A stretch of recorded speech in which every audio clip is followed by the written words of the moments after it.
Buenas tardes y gracias por su presencia a esta sesión número 10 de Solenis Mining Experience. Toca el turno en esta sesión a la presentación por parte del ingeniero Carlos Vergara, el cual posee una amplia experiencia de más de 30 años trabajando en contacto con la industria minera. Su presentación se centra en los conceptos básicos de supresión de polvo y su impacto en las diferentes operaciones asociadas al procesamiento de minerales, los cuales pueden estar relacionados con aspectos medioambientales, de salud ocupacional y operativos, entre otros. Les recuerdo que esta sesión es en modo escuchar solamente, pero pueden realizar preguntas en forma escrita desde el inicio de la misma, las cuales serán contestadas en la sección correspondiente al final de la sesión, o en forma escrita en un archivo que se genera para ello y será accesible a ustedes. Agradeciendo nuevamente su presencia y atención, empezamos nuestra sesión de hoy cediendo la palabra al ingeniero Carlos Vergara. Aló, hola, buenas tardes. Entonces hoy vamos a revisar y compartir con ustedes lo que nosotros le llamamos el control de polvo en procesamiento de minerales, que es una condición complicada en muchas faenas y que a lo largo de los años ha ido tomando cada vez más importancia y hoy día tiene tanta connotación el hecho de no actuar en forma adecuada para el control o mitigar el polvo, que inclusive en algunas localidades esto puede llegar a paralizar una operación minera. El control de polvo está presente en casi todas las operaciones minero-metalúrgicas, por lo tanto es menester de cada una de las áreas y de las operaciones unitarias velar para ver la forma de mitigar, ¿no es cierto?, la emisión o mitigar el controlar o encapsular todo lo que son la generación de polvo en las diferentes operaciones. La agenda que vamos a revisar hoy día es, vamos a ver unos conceptos generales muy básicos, vamos a discutir, ¿no es cierto?, por qué es importante controlar el polvo en las operaciones minero-metalúrgicas. Vamos también a tratar de explicar cuáles son los diferentes tipos de supresión de polvo que están disponibles hoy en día. Vamos a revisar también un concepto muy interesante que tiene que ver con la gestión del control de polvo o el gerenciamiento, ¿no es cierto?, como una acción para poder controlar esta generación de polvo. Y vamos a revisar cuáles son los sistemas típicos de dosificación, control y monitoreo que están hoy día disponibles en el mercado. Entonces, en términos de definiciones generales, vamos a ver conceptos que son bastante interesantes o definiciones, ¿no es cierto?, que tienen que ver con el tamaño de las partículas. Tenemos partículas grandes, que son aquellas mayores a 100 micras, entendiéndose, ¿no es cierto?, que una micra es una millonésima parte de un metro. Partículas grandes, que son mayores a 100 micras, tienen un asentamiento bastante rápido, es decir, son capaces de, por gravedad, ¿no es cierto?, volver a asentarse. Tienen una baja migración a lo largo de las distancias producto de su propio peso, ¿no es cierto?, y tamaño. Luego tenemos las partículas medianas, que están entre 1 y 100 micras, que obviamente, por ser un poco más livianas, tienen un asentamiento mucho más lento y a la vez, por el efecto climático o de viento, obviamente pueden migrar distancias mucho más largas en vez de asentarse. Y las partículas pequeñas, aquellas ya que son de menos de una micra, normalmente toman días para asentarse en ambientes, obviamente que son ambientes naturales, normales, no mecanizados, no tienen ningún tipo de asentamiento en un régimen turbulento y son capaces obviamente de migrar o de recorrer grandes distancias producto, ¿no es cierto?, tanto de su tamaño como por su peso. En relación al polvo, ¿no es cierto?, que es una partícula sólida también, pero que es una partícula muy fina y que fácilmente está suspendida en el... Vamos a dividir en tres normalmente. Generalmente se clasifica en tres partes, que es un polvo pesado, que es aquel polvo que por tamaño es mayor a 10 micrones. Aquellas partículas que están entre 7 a 10 micrones lo denominamos polvo torácico, y aquellas que son menores a 7 micrones se denominan polvo respirable. Dependiendo de los países y de las normas, los tamaños o las clasificaciones pueden variar un poco. En las operaciones mineros metalúrgicas o en el procesamiento de minerales en general, hay varios puntos típicos en los cuales nosotros nos vemos o nos enfrentamos con generación de material particulado o polvo. Están todo lo que son las áreas de manipulación o manejo de materiales, entendiéndose las descargas de arneros, las plantas de chancado en sí, los puntos de traspaso, ¿no es cierto?, alimentación a los chancadores, estos traspasos de correa a correa, los chutes de traspaso, ¿no es cierto?, los frentes de carguillo, las minas, cuando los camiones descargan en estas tolvas de chancado primario. O sea, hay muchos lugares donde se maneja el material en donde hay generación de polvo. Eso le llamamos áreas de manejo de materiales. También tenemos las áreas de tráfico que generan polvo, ¿no es cierto? Caminos de interior mina, caminos alrededor de las plantas, caminos en los campamentos, áreas de estacionamiento, etc. También el tráfico es un mecanismo de generación de polvo. Tenemos también por efecto ambiental, es decir, por efecto del viento, se genera polvo en los tanques de relave, ya sean los tanques de relave activos o en abandono, en estanques o pondos, ¿cierto?, de almacenamiento, y en acopios o como los conocemos nosotros como los stockpiles, ¿no es cierto?, también generan una gran cantidad o emiten gran cantidad de polvo. Y finalmente una clasificación o un punto típico que en el transporte, muchas faenas mineras acaban su proceso en la generación de concentrado o inclusive en el mineral mismo, y trasladan o transportan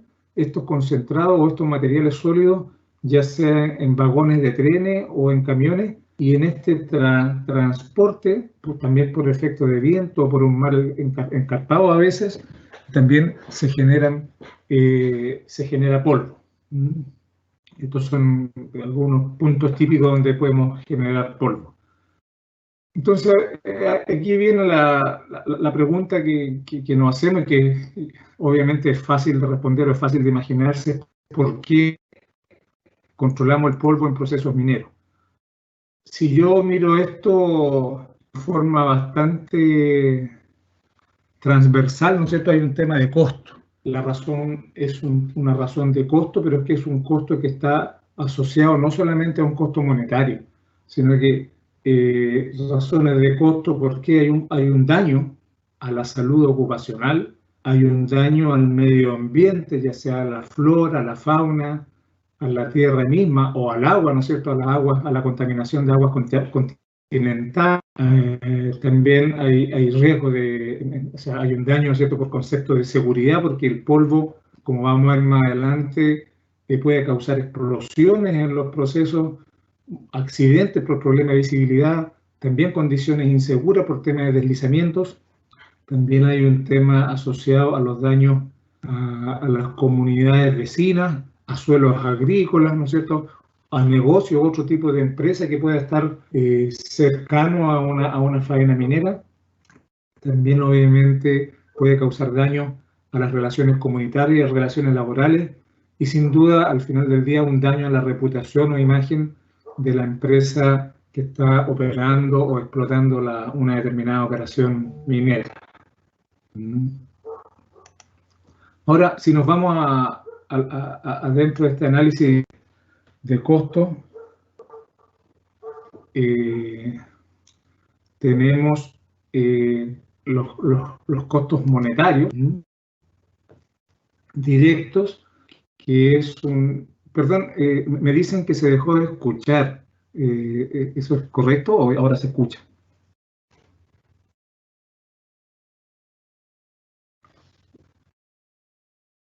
Hola, ¿me escuchan? Carlos, buenas ¿Sí? tardes. Te escucho acá. Perfecto. Sigo adelante. Disculpen, que me llegó un mensaje que se había dejado de escuchar. Continúo, disculpen. Tenemos entonces los costos monetarios directos, ¿no es cierto?, que son por daño a la propiedad, producto de que el material particular polvo puede causar explosiones o fuego al interior de determinadas operaciones unitarias. Obviamente hay pérdidas de producción asociadas, hay también un alto costo porque muchas veces usamos agua en exceso para poder mitigar la generación de polvo. Hay también efectos de desgaste y falla de equipo al aumentar los costos de mantención o los tiempos de limpieza, ¿no es cierto? Y el costo asociado a ellos también con respecto a la baja, perdón, a la disminución de disponibilidad de estos equipos. Hay también ya, digamos, yo creo que no hay ningún país ahora que no tenga regulado o no hayan regulaciones ambientales con las autoridades locales donde existan multas por no cumplir, ¿no es cierto?, determinada legislación vigente, y por lo tanto también hay mayores controles por parte de las autoridades que regulan la parte ambiental en las faenas mineras, y obviamente una reducción en la eficiencia y en la productividad en sí, y aquí en forma transversal, cuando el polvo afecta obviamente las condiciones de trabajo de las personas o de los equipos en general. Pero sin duda que la razón principal para tratar y controlar la generación de polvo en operaciones mineras es una sola, es muy importante, y es la salud ocupacional, la salud de las personas. Yo creo que esa es la razón fundamental por la cual en las operaciones minero-metalúrgicas es necesario controlar y mitigar la generación de polvo por el daño que causa a las personas. ¿Por qué causa este daño? Porque el polvo, dependiendo de su tamaño, del tamaño de las partículas, como lo veíamos en un inicio, lo podemos clasificar. O sea, todos los polvos tienen un peligro de inhalación. Bajo 100 micras, los polvos son respirables en el fondo. Pero claro, en un tamaño, cuando son entre 10 y 100 micras, o 100 micras, es una partícula lo suficientemente pequeña y que es capaz de pasar desde la garganta a los pulmones. No obstante, cuando ya es menor a 10 micrones y es considerado un polvo torácico, ¿no es cierto?, ya a ese micraje, a ese tamaño, las partículas son capaces de alojarse en las áreas grandes, en las zonas altas, digamos, de los pulmones. Y cuando es menor a 2,5 micras, estamos hablando de un concepto que le llamamos el polvo respirable, ¿no es cierto?, o el PM2.5, en donde ya este es un polvo que puede, ¿no es cierto?, asentarse y alcanzar los alvéolos pulmonares y las áreas más pequeñas en los pulmones. Este polvo respirable o menor a 2,5 micras, como les decía, es el tamaño más peligroso porque es el capaz de alojarse en las áreas pequeñas de los pulmones. Sin duda que es capaz de dañar las membranas en donde se produce el intercambio de gases al interior de los pulmones, y es en definitiva el polvo que las autoridades monitorean y supervisan, ¿no es cierto?, para que haya un cumplimiento estricto respecto a este material particulado. Este polvo respirable o el PM2.5 puede causar insuficiencia pulmonar, discapacidad permanente e incluso la muerte. Como ejemplo está la famosa neumoconiosis, que es la típica enfermedad o llamada el pulmón negro, es la enfermedad de los mineros del carbón, que es cuando estas pequeñas partículas de carbón se alojan en los pulmones, causan la inflamación, finalmente hay una necrosis del tejido pulmonar y finalmente una fibrosis, con lo cual termina por morirse el pulmón y generalmente también la persona. Hay otras enfermedades que son la silicosis, ¿no es cierto?, que se produce por la sílice cristalina. Importante recordar que casi todos los cuerpos mineralizados nuestros, en su mineralogía, considera una base de cuarzo, por lo tanto, siempre está presente la sílice cristalina. Y esta enfermedad, digamos, es complicada porque puede ocurrir básicamente después de una exposición de solo unas semanas, ya podemos tener daño irreversible en los pulmones. También tenemos los enfisemas pulmonares, ¿no es cierto?, que destruyen los tejidos de los alvéolos y causan causan dificultad en la respiración. Y las más leves, que son las bronquitis o bronquiectasia, ¿no es cierto?, que en el fondo consiste en una inflamación de la membrana. En minería, ¿no es cierto?, en el negocio minero, en el procesamiento de minerales, tenemos una serie de materiales que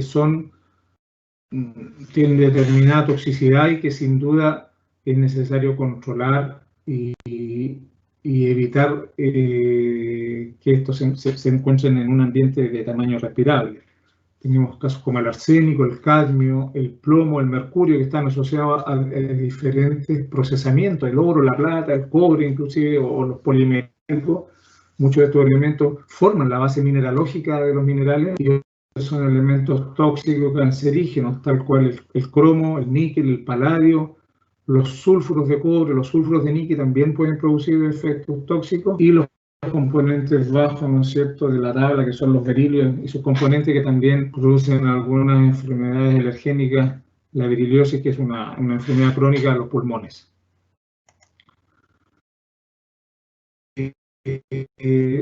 También dijimos que el polvo podía causar daño, ¿no es cierto?, por explosión o por fuego. Aquí es importante porque hay muchas partículas oxidadas de polvo que pueden arder o detonar dependiendo de su composición, ¿no es cierto? Y como son pequeñas en su tamaño, pueden transportarse en el aire, y hay un factor que es la concentración mínima explosiva, que es el MEC, ¿no es cierto?, que tiene un determinado valor, que está aquí en la tabla para la madera, para el azúcar y para algunos metales como aluminio, flúor y carbón también, y cuya acumulación, ¿no es cierto?, cuando se excede, ¿no es cierto?, ese valor, el MEC, puede producir una nube explosiva que puede ser pequeña, pero si se vuelve a acumular, puede seguir reaccionando y causar una explosión o un fuego en cadena, y esto va en aumento. Es casi una explosión en cadena que tiene potenciales importantes y asociada a una energía importante, lo que es el fuego y la explosión. Por lo tanto, los daños asociados en términos de activos, las faenas es importante. También tenemos pérdidas de producción. O sea, si yo tengo un polvo y ese polvo lo estoy perdiendo en el aire, en el ambiente, estoy también perdiendo una cantidad importante del metal el cual quiero recuperar. Recordemos que en la medida que pasan los años, ¿no es cierto?, las leyes de los cuerpos mineralógicos van disminuyendo, y también va disminuyendo el tamaño en el cual se encuentra la especie metálica de interés que yo quiero liberar.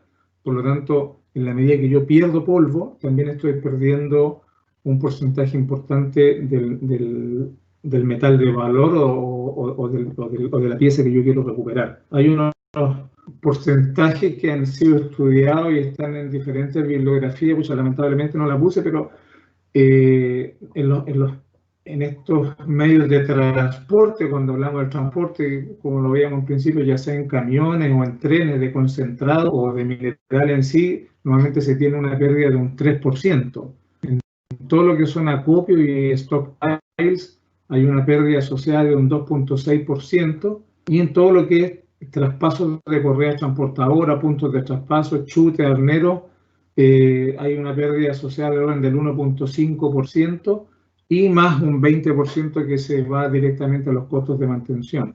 Estos porcentajes se ven pequeños ahí, estamos hablando de un máximo un 3%, pero si ustedes esto lo llevan a los miles o millones de toneladas que se procesan en un mes, ¿no es cierto?, en una faena minera en donde una faena de la gran minería procesa como mínimo 100, 150.000 toneladas por día. En realidad estamos hablando de una cantidad muy importante en peso de material que estamos perdiendo. También dijimos que el control de polvo causa daño a los equipos, un costo asociado a daño a equipos. ¿Por qué? Porque si tenemos polvo en exceso en el ambiente, hay erosión en la aspa de equipos de ventilación, hay erosión por roce, ¿no es cierto?, en rodamientos, ejes, rodillos, etc. Esto también, la acumulación de polvo en algunos determinados equipos dificultan la transferencia de calor, lo que implica también que muchas veces se puedan sobrecalentar motores. También por el hecho de haber una capa de polvo alojada en alguna parte puede atraer la humedad y de esta forma favorecer el fenómeno de corrosión. También el ingreso de polvo en la contaminación de los medios combustibles o las entradas de aire también causan erosión en las piezas móviles de los motores. Y esto obviamente hay un tema de aumento de falla o de reemplazo de lo que son los inyectores. Se va perdiendo también eficiencia, potencia, reducciones en la vida útiles de las máquinas, de los motores y obviamente un incremento en las frecuencias de mantención y altera obviamente el porcentaje de disponibilidad del cual nosotros necesitamos de cada equipo que está en operación en una minera. Es importante también atender a los límites, al cumplimiento de las regulaciones y las normativas vigentes en cada localidad. Obviamente cada país tiene diferentes normas. Aquí hay unas normas en Canadá, Estados Unidos y México, tanto para los polvos de carbón, para lo que es la sílice y los polvos fugitivos. Cuando hablamos de polvos fugitivos, normalmente se asocia al polvo total, ¿no es cierto?, que es bajo 100 micras, y al polvo respirable, que es el que nosotros le llamamos el PM2,5, y los valores que se expresan en esta tabla se expresan normalmente en miligramos por metro cúbico, que considera un tiempo de exposición de 8 horas por día y de 40 horas de trabajo a la semana. Esa es la norma OCHA, que normalmente es la que se usa en forma casi internacional. Estos valores límites consideran que si se cumplen, un trabajador puede tener una carrera normal dentro de una operación minera a lo largo de los años, sin contraer enfermedades pulmonares asociadas al tema del polvo. Aquí hay un ejemplo de algunas multas que se han cursado en la historia. Ustedes ven multas, esto están en dólares, en la planta, porque la exposición de los trabajadores, un exceso en la exposición de polvo en una faena de procesamiento de $300.000. Aquí en el transporte en trenes también, calidad del aire y acumulación de polvo en los vagones. O sea, hay multas que han pasado. Obviamente aquí no puse el nombre de la empresa, pero las multas, como ustedes ven, estamos hablando de valores bastante fuertes en términos de no cumplir la regulación vigente en cada país. Eso con respecto a lo que es, por qué es importante controlar el polvo y los tipos de daño que ocasionan el material particulado que no está controlado. Respecto a los tipos o las herramientas que nosotros tenemos hoy en día para poder controlar el polvo en operaciones minero-metalúrgicas, yo diría que tenemos tres grandes grupos de soluciones posibles. Tenemos los tipos de supresión mecánico, que son los LED, que son los equipos con ventilación local exhaustiva, los famosos filtros de bolsa. Tenemos los depuradores o los conocidos scrubbers, ¿no es cierto?, que tienen una lluvia de agua en su interior. Y tenemos los filtros y precipitadores electrostáticos, que también son bastante utilizados, sobre todo en fundiciones. Después tenemos los sistemas de supresión de polvo que utilizan solamente agua, que son sistemas de spray que utilizan agua fresca, o sistemas mixtos que usan agua y aire, pero no ocupan solamente agua tipo nebulizado o agua en chorro, ¿no es cierto?, para poder mitigar el polvo. Y finalmente tenemos los productos químicos, que ayudan a controlar y mitigar el polvo. Dentro de ellos tenemos los agentes humectantes también en base a espuma. Tenemos los agentes ligantes, que son los binders, o los formadores de costra, que son los crossing. Tenemos estos tres tipos de supresión. Si analizamos un poco o conversamos respecto a los tipos de supresión mecánico, tanto tenemos los ciclones, los depuradores húmedos, ¿no es cierto?, que son los scrubbers que lo vimos. Los filtros de bolsa se utilizan para eliminar y remover el polvo en el punto mismo donde está la transferencia o la caída, ¿ya? Todos estos controladores controladores de supresión tipo mecánico siempre se instalan en el punto. Por eso que es una ventaja, porque tiene un control efectivo, pero es puntual en la fuente misma de generación, y excepto los scrubbers, porque los scrubbers, como les decía, utilizan una ducha de agua en su interior, porque es básicamente para enfriar los gases. El resto no usa ni agua ni químicos. Las desventajas que pueden tener este tipo de sistema de supresión, obviamente, porque tienen un alto nivel de inversión, constituyen costos de operación y costos de mantenimiento. Obviamente son diseñados para un determinado tonelaje o número determinado que no maneja, digamos, la variabilidad al aumentar la producción. Y obviamente, por ser un equipo mecánico, va disminuyendo en el tiempo por sus propios desgastes y problemas mecánicos o de mantención.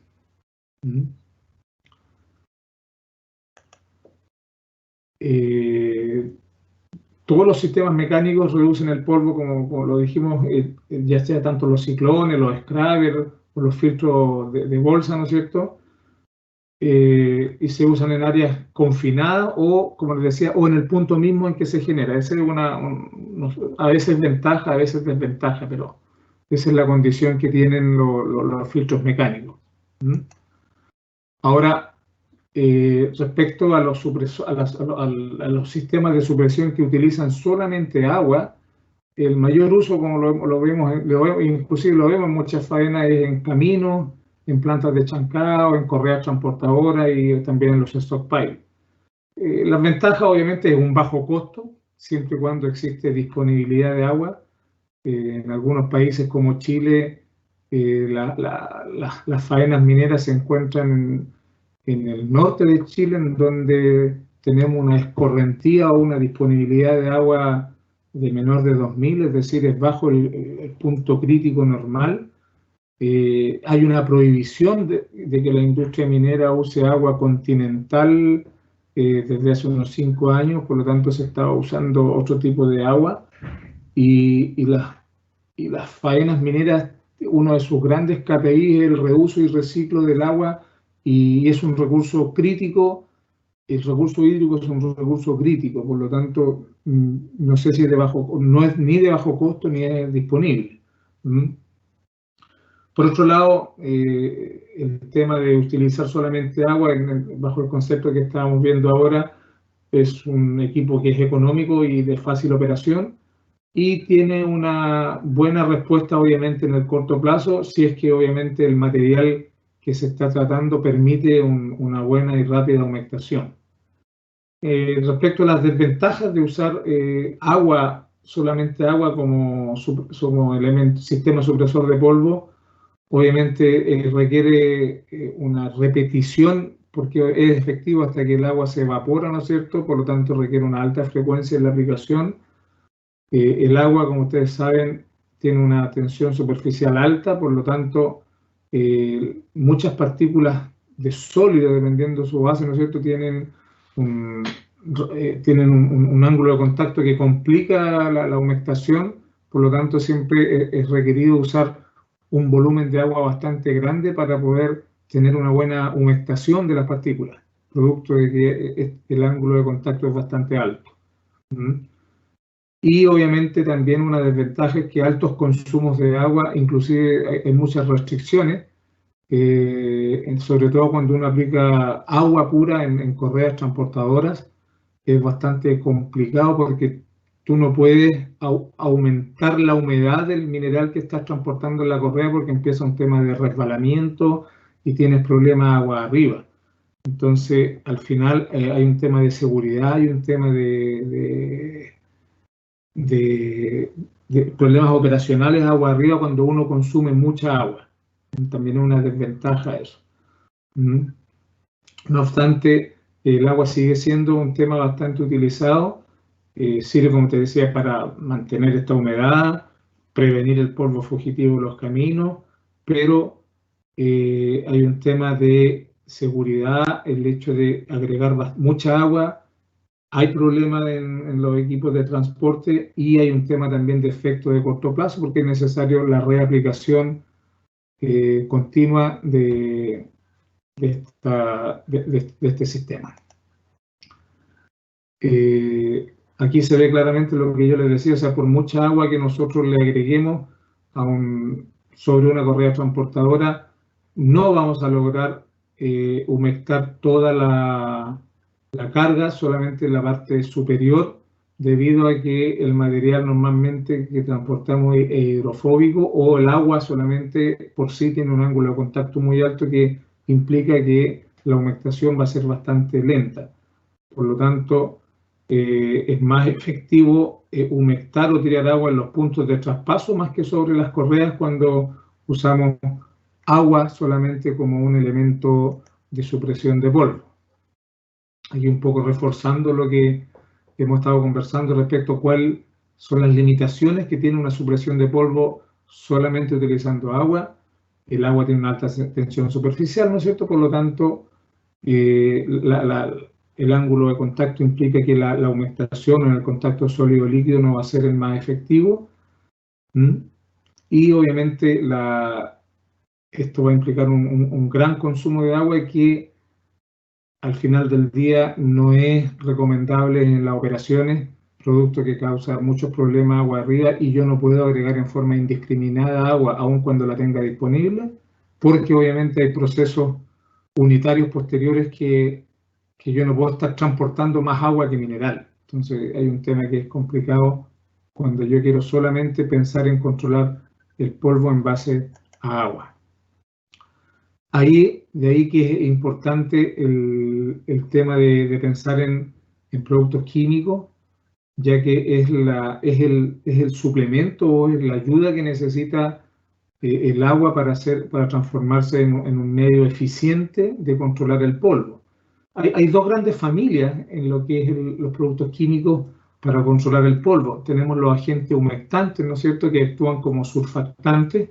En el fondo lo que hacen es reducir la tensión superficial del agua, haciendo que las partículas puedan humectarse con mucha mayor rapidez, el consumo de agua sea mucho menor y la partícula se pueda mojar más rápidamente, y el hecho de estar en la partícula mojada, esta cae y no se transforma en un polvo. Por otro lado tenemos los ligantes que forman costras, ¿no es cierto?, o sellos, que lo que hacen es actuar como un agente aglomerante y forman un film protector. No sé, piensen ustedes cuando uno se echa cola fría, este pegamento que usan los niños en el colegio blanco, una vez que se seca queda como un film, ¿no es cierto? Eso es lo que hacen los agentes ligantes, y obviamente hay diferentes tipos, diferentes concentraciones que hacen que este film o esta costra que se forma sobre la superficie muchas veces sea altamente resistente al viento y al tráfico de material, de maquinaria. Y el efecto de este tipo, por ser un clothing, ¿no es cierto?, algo que forma una capa, dura mucho más allá después que la fase acuosa se evapora.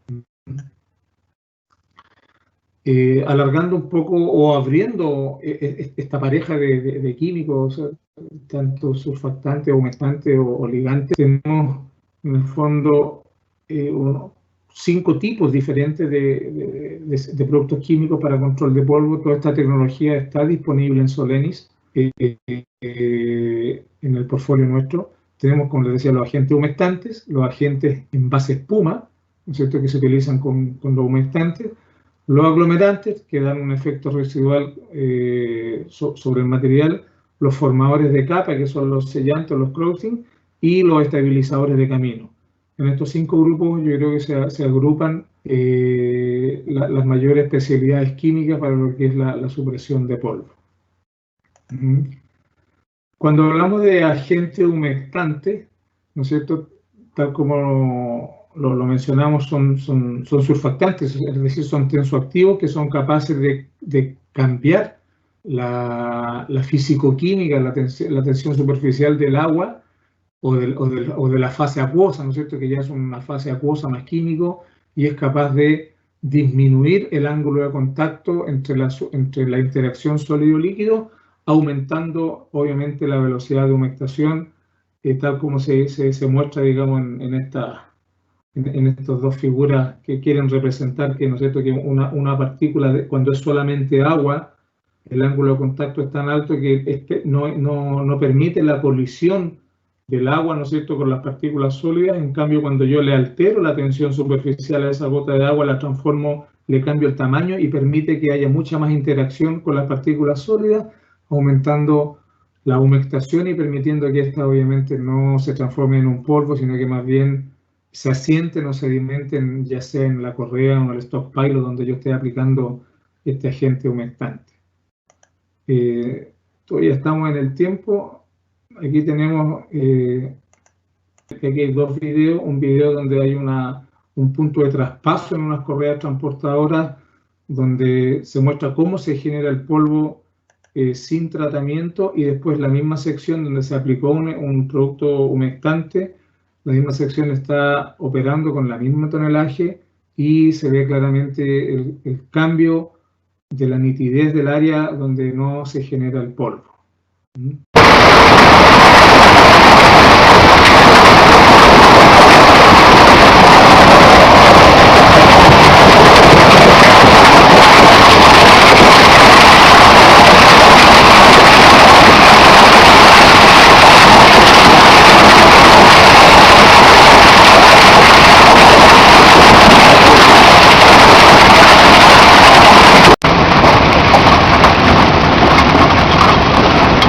Estamos monitoreando en la zona de carga del cajón y en este momento estamos con la aplicación del producto de tratamiento químico para controlar la mitigación de material particulado.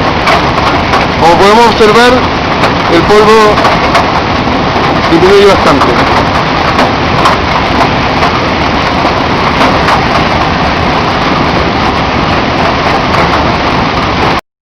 Después tenemos la tecnología base espuma, que es una tecnología relativamente nueva, estamos hablando de 10 años o algo así, en donde qué gracia tiene la espuma, que primero ocupa mucha menos agua, ya que 1 litro de agua puede transformarse en 40 litros de espuma. Es muy usada en aquellas partes en donde yo no puedo aumentar mucho la humedad,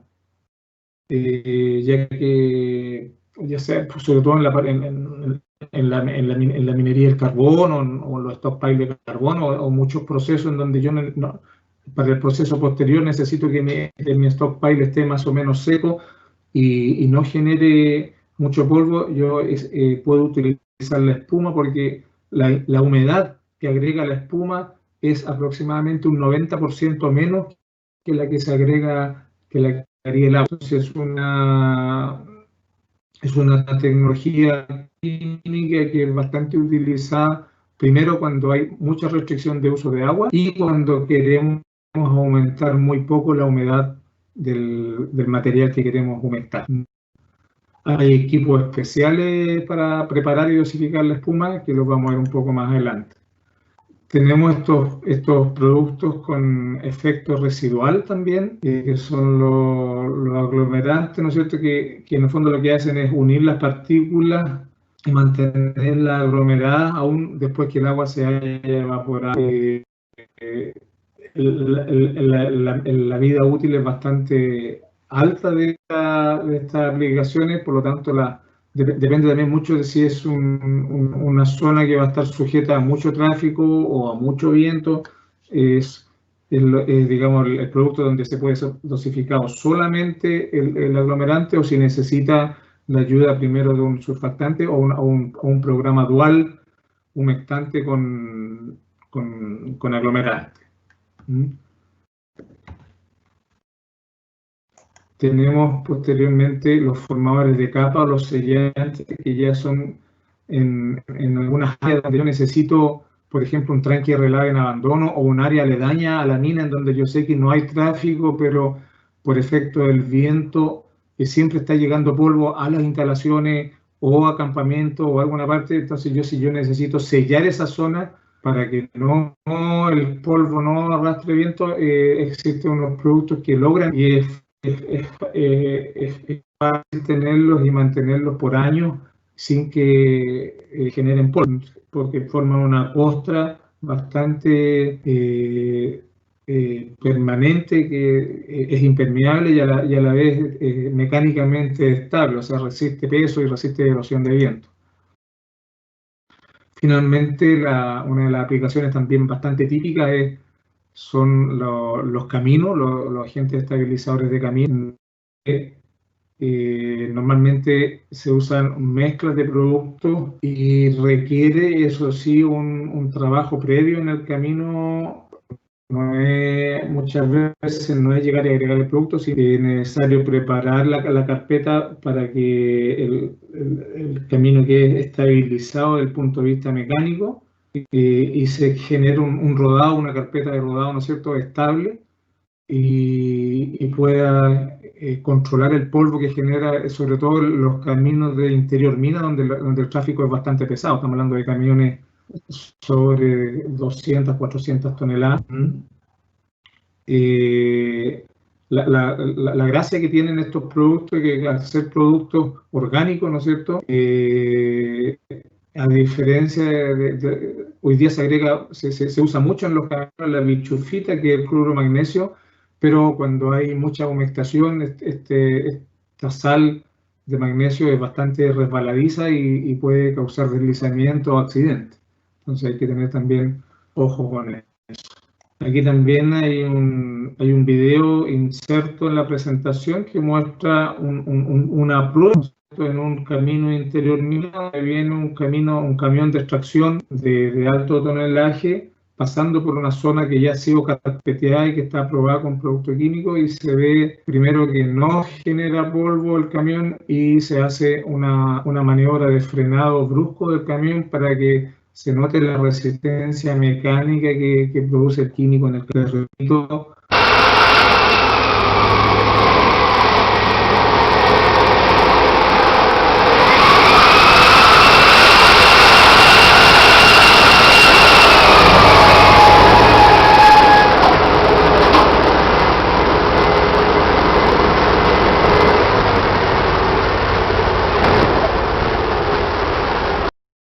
Y aquí viene la última parte, que en 10 minutos antes de entrar a la presentación, que yo creo que es lo más importante tal vez de la presentación, porque es lo que nosotros le llamamos el Dust Control Management. El control de polvo, la gestión del control de polvo en las faenas mineras o los procesos mineros metalúrgicos. Yo siempre he dicho que es una ingeniería de soluciones, porque no es como aplicar cualquier producto químico. Aquí, para el control de polvo hay una verdadera ingeniería. Siempre es un caso a caso. Todos los casos son particulares. O sea, yo no puedo, si tú me mandas una foto, un video, o aún cuando una medición de polvo me la mandes, es imposible que yo pueda diseñarte un sistema de control de polvo que sea eficiente o eficaz. No, porque aquí hay un tema de ingeniería detrás. Es decir, si yo necesito controlarla y mitigar la generación de polvo para cumplir con la regulación vigente, para cuidar la salud ocupacional, ¿no es cierto?, para disminuir los costos que me ocasiona el tener material particulado en mis operaciones, necesito desarrollar una solución. Y esta solución implica una solución de ingeniería, porque implica un levantamiento en terreno con profesionales especializados.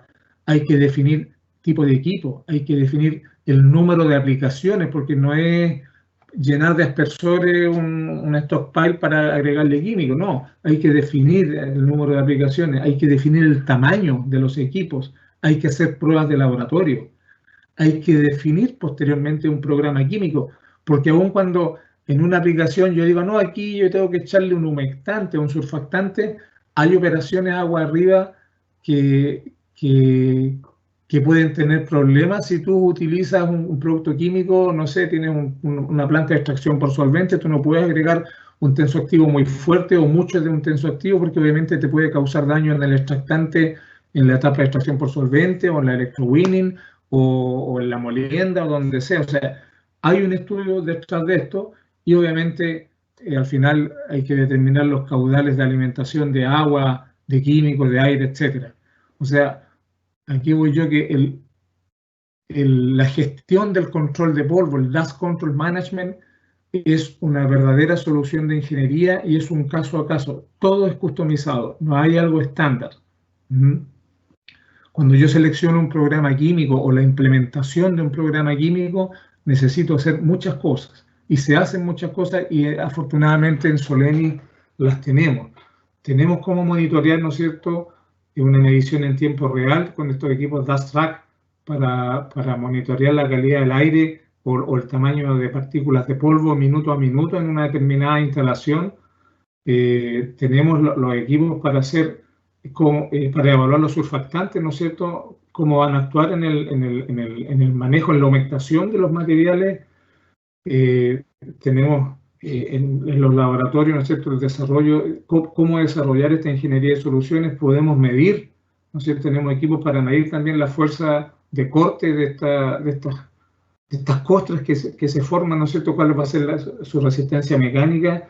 Tenemos túneles de viento, ¿no es cierto?, para ver también las resistencias mecánicas que pueden tener estas carpetas que se forman con los productos químicos, tanto para el viento, para la erosión del agua también, en términos si tenemos lluvia o una zona bastante lluviosa en donde vamos a tener estas superficies tratadas. Tenemos test de absorción, ¿no es cierto?, para ver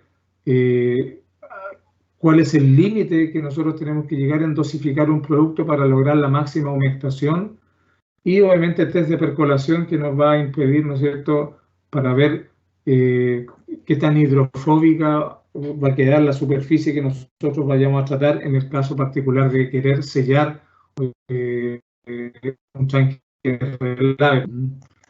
Las curvas que se generan, ¿no es cierto?, con estos Dust Tracks son equipos en donde yo obviamente pongo cuál es el límite de control de mi polvo total, la línea que está en azul, el polvo total, que en este caso el límite es 15 miligramos por metro cúbico. Ya vimos en qué se trata esa unidad, son 8 horas de trabajo, 40 horas a la semana, y el límite de polvo respirable, ¿no es cierto?, que es esta línea roja, que son 5 miligramos por metro cúbico.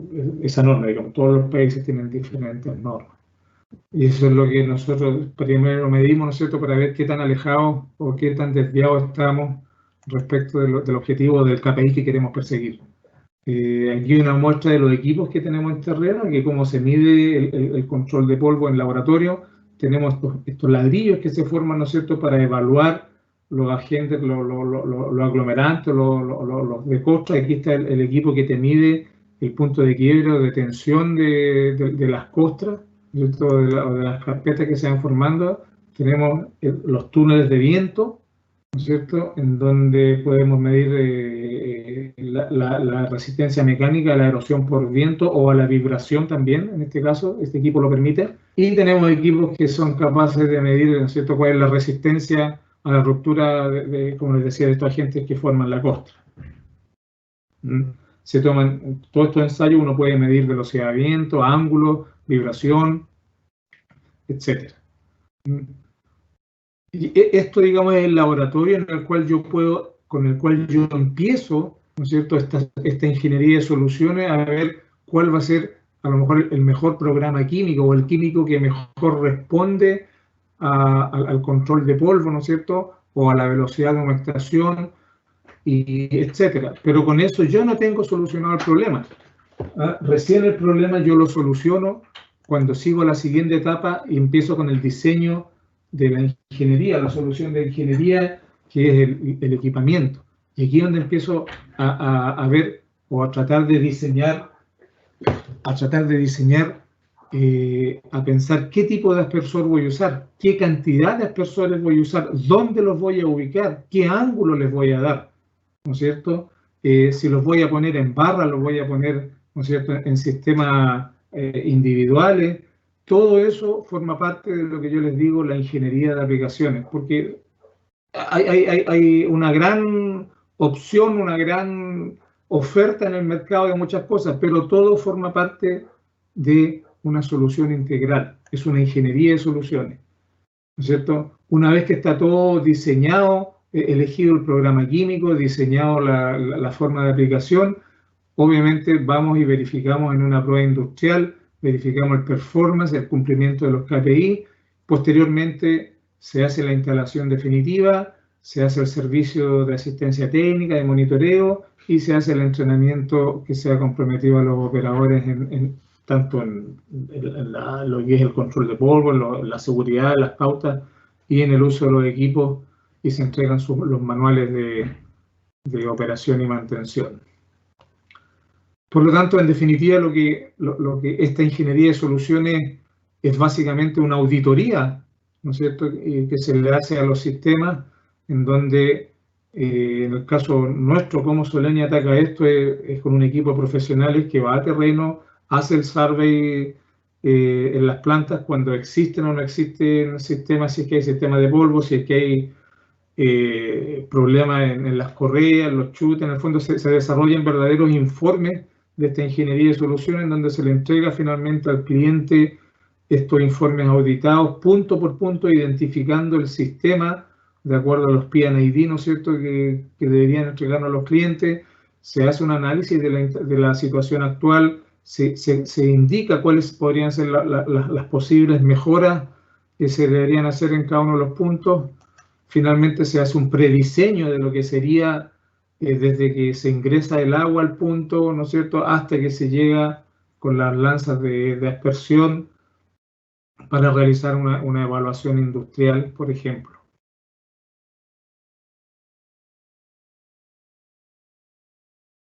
De los aspersores, como también una cosa es escoger el tipo de aspersor, pero después viene el diseño, ¿no es cierto?, que tienen estos equipos de los cuales se van a montar en el cliente. ¿Por qué? Porque tienen que ser sistemas que te permitan retirarlo en forma sencilla y segura, ¿no es cierto?, sin tener que parar el proceso, en donde tú puedas sacar estas boquillas para mantención o para cambio o para reposicionarlo. O sea, el diseño también es importante dentro de esta ingeniería de soluciones.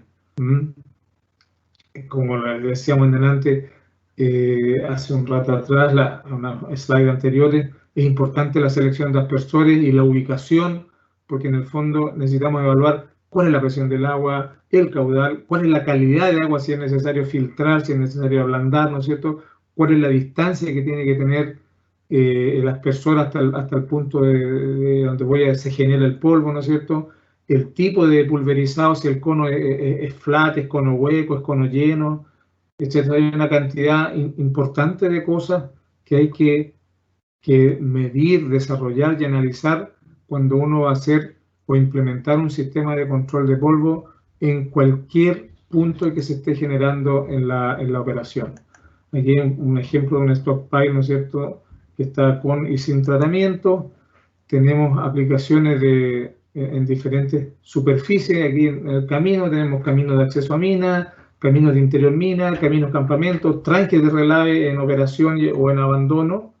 En el tema de los caminos tenemos algunos ejemplos de dosificaciones, ¿no es cierto? En el caso de los caminos estamos hablando de 2 litros hora metro cuadrado a una solución al 10% en la aplicación inicial, una vez que el camino ya está preparado. Y en aplicaciones, en caso de ser requerida, la dilución es un poco menor y la dosis también es menor, porque estamos hablando ya de dosis de mantención.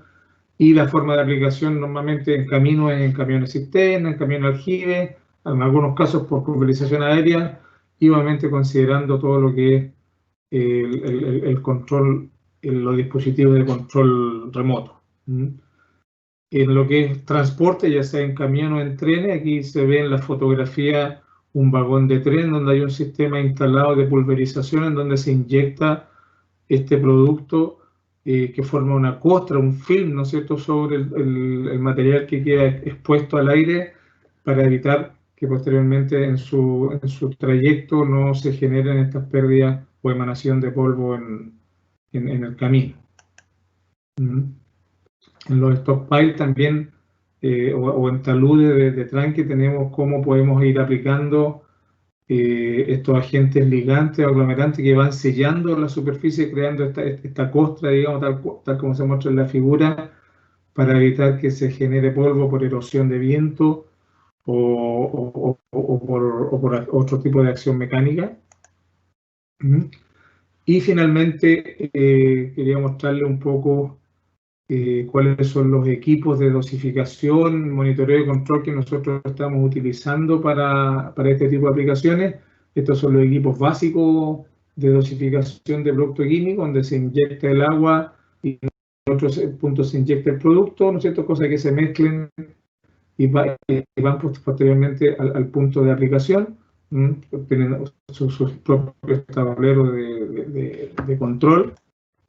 Aquí tenemos el skid que es para espuma, donde tenemos el ingreso del producto químico, el ingreso del agua a una determinada presión, se mezcla esta solución y se inyecta posteriormente al punto donde se va a dosificar la espuma con el sistema que aparece ahí en la figura.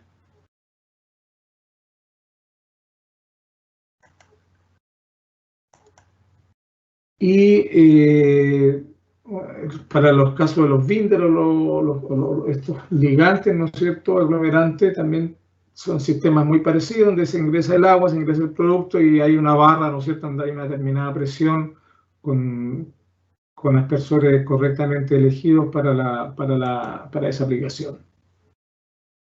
En términos de equipos de monitoreo, tenemos estos equipos manuales que son capaces de medir PM10, 2,5 y 1, es decir, todo lo que son las partículas respirables, las torácicas y las inhalables. Tenemos equipos también que son capaces de monitorear en línea y que mandan una señal a nuestra plataforma OnGuard, que es una plataforma online que permite, ¿no es cierto?, el control y reporte que en todas las presentaciones anteriores que hemos dado de otras aplicaciones, o sea, la gente de aplicaciones le ha mostrado, de equipamiento le ha mostrado a ustedes en qué consiste esta plataforma, en donde nosotros podemos integrar este analizador y hacerlos conversar con la sala DCS de ustedes, generando reportes, haciendo accionar los productos químicos nuestros y en el fondo hacer una red completa para integrar la solución y hacerla, en el fondo, tener un monitoreo y control online de la generación de polvo. Me alargué un minuto, parece, me queda un par de minutos, así que le agradezco mucho el tiempo y bueno, quedo atento a cualquier consulta que me puedan hacer por acá o después por la red. Muchas gracias. Muchas gracias, Carlos. Mira, tipo para una pregunta. ¿Cuál crees que, en tu percepción, qué es la principal ventaja, refiriéndome para control de polvos en caminos, de usar químico, supresor de polvo, con respecto a usar solamente agua para el riego de caminos?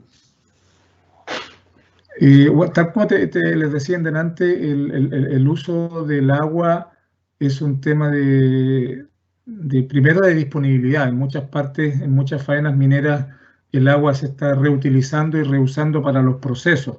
El hecho de regar solamente con agua los caminos es un poco ineficiente, por lo que yo les decía recién, porque el agua demora mucho en humectar. Hay un tema de seguridad también, el agua puede producir deslizamiento y la superficie, si bien es cierto, se humecta, pero al evaporarse el agua, la repetición con lo que hay que agregar el agua es bastante alta. En cambio, un químico te permite tener un camino humectado y prácticamente realizar aplicaciones, un camino de un tráfico de mina una vez cada 15 días, una vez a la semana máximo, y no estar regando 5 o 6 veces por turno cuando tú solamente agregas agua. Perfecto, muchas gracias. Bueno, no tenemos más preguntas en el panel, entonces con esto terminamos la sesión, recordándoles como siempre que el programa de Solenis Mining Experience abarca hasta el 30 de julio, ya entramos a la semana final, que es la semana próxima, y el programa continúa con la sesión 11, que hablará sobre tecnologías para ayudas de filtración en procesos minerales, el próximo martes 28 de julio. Y a su vez la última sesión, la sesión 12, sobre tecnologías de reología, de modificación de reología, el jueves 30 de julio.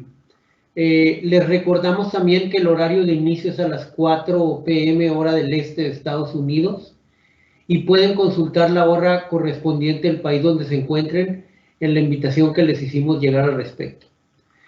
Todas las sesiones están siendo grabadas, por lo que pueden ser consultadas posteriormente si así lo desean. Por favor, contactarnos si requieren información para ello. Agradeciendo a nuestro presentador del día de hoy, ingeniero Carlos Vergara, y nuevamente a ustedes por su presencia. Con esto finalizamos la sesión de hoy. Muy buenas tardes.